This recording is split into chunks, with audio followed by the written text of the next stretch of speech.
नमस्ते दोस्तों।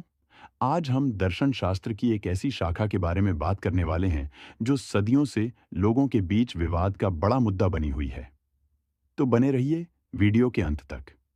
नास्तिकवाद, एथियज्म। एक एथियस्ट कहता है कि गॉड जैसी कोई चीज नहीं होती क्योंकि उसका कोई एविडेंस या प्रूफ नहीं है। अगर कोई मुझे गॉड के होने का सॉलिड प्रूफ दे दे तो मैं विश्वास कर लूंगा। एक एथियस्ट यही मानता है कि मैं सिर्फ उन्हीं चीजों में विश्वास करता हूं जो फिजिक्स के नियमों के अंदर आती हैं, जिन्हें लॉजिक से समझा जा सके और जो हमारी इंद्रियों से परसीव की जा सके। मतलब, एक एथियस्ट मेटाफिजिकल चीजों में विश्वास नहीं करता। बीते समय में कई ब्रिलियंट माइंड्स एथियस्ट थे। तो क्या एथियस्ट्स सही हैं? लेकिन कई दार्शनिकों ने गॉड के एग्जिस्टेंस को लॉजिक से प्रूव करने की कोशिश की है और एथियस्ट्स ने उन्हें गलत साबित करने की भी कोशिश की है। अब हम देखते हैं कि सदियों से गॉड के एग्जिस्टेंस को लेकर लोगों का क्या मत रहा है। पहला तर्क, एक आस्तिक कहता है दुनिया या ब्रह्मांड गॉड ने बनाया है और वही इसका संचालन करते हैं। गॉड आदिकाल से हैं। फिर एक नास्तिक जवाब देता है तो गॉड को किसने बनाया? क्योंकि हर चीज का एक कारण होता है। ब्रह्मांड खुद से भी एग्जिस्टेंस में आ सकता है और फिजिक्स के नियमों से चलता है। उसे किसी गॉड की जरूरत नहीं। ये कहना कि गॉड सबसे पहले था, अपनी मनमानी करना है। आस्तिक फिर पूछता है ब्रह्मांड के एग्जिस्टेंस में आने से पहले क्या था? और ये बात एक इन्फिनिट लूप में फंस जाती है जिसका कोई जवाब नहीं मिलता। दूसरा तर्क, एक आस्तिक कहता है गॉड सर्वशक्तिमान है, वह कुछ भी कर सकता है।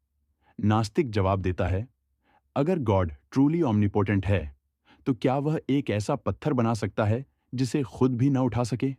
अगर हां, तो वह पत्थर उठा नहीं सकता, सर्वशक्तिमान नहीं। अगर नहीं, तो ऐसा पत्थर बना नहीं सकता, फिर भी सर्वशक्तिमान नहीं। दोनों हालों में कॉन्ट्रडिक्शन। तीसरा तर्क, डिजाइन आर्ग्यूमेंट। एक आस्तिक कहता है ब्रह्मांड और जीव जंतु इतने परफेक्टली डिजाइंड हैं, आंख, डीएनए, प्रकृति का बैलेंस, ये सब इतनी कॉम्प्लेक्सिटी किसी इंटेलिजेंट डिजाइनर गॉड के बिना पॉसिबल नहीं।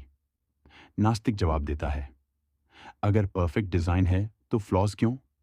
मानव शरीर में अपेंडिक्स जैसा ऑर्गन है जो अब यूजलेस है और कभी कभी जानलेवा भी बन जाता है।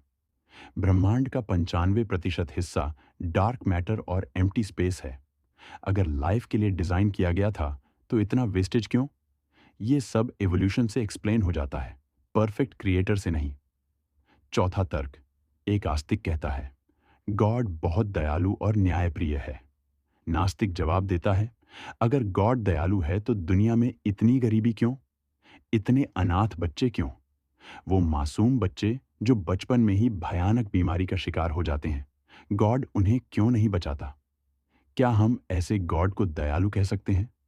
और न्यायप्रिय भी नहीं, क्योंकि जंगल में एक भूखा शेर अगर हिरण को मार देगा तो शेर बच जाएगा, लेकिन हिरण के बच्चे भूखे मर जाएंगे। गॉड यहां किसका न्याय करेगा? आज भी निर्दोष लड़कियों के साथ अत्याचार होते हैं और अपराधी अक्सर बच निकलते हैं। यहां न्याय कहां है? आस्तिक जवाब देता है ये पिछले जन्मों के कर्मों का फल है। नास्तिक कहता है अगर ऐसा माने तो एक विकलांग व्यक्ति जिंदगी भर यही सोचेगा कि ये मेरे पिछले जन्मों की सजा है। ये विचार मानवता के लिए बहुत भयानक है। इसलिए पिछले जन्मों का कर्म सिद्धांत सही नहीं लगता।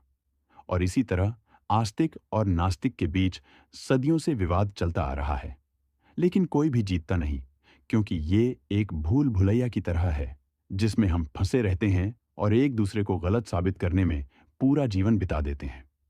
तो दोस्तों, आपको ये वीडियो कैसी लगी? अगर आप चाहते हैं कि अगली वीडियो में हम जावेद साहब और मुफ्ती साहब की डिबेट में फ्री विल पर हुई चर्चा के तर्कों का जवाब देने की कोशिश करें तो कमेंट में जरूर बताइए। वीडियो को लाइक, कमेंट, शेयर और सब्सक्राइब करना न भूलें। तो बने रहिए हमारे साथ। धन्यवाद।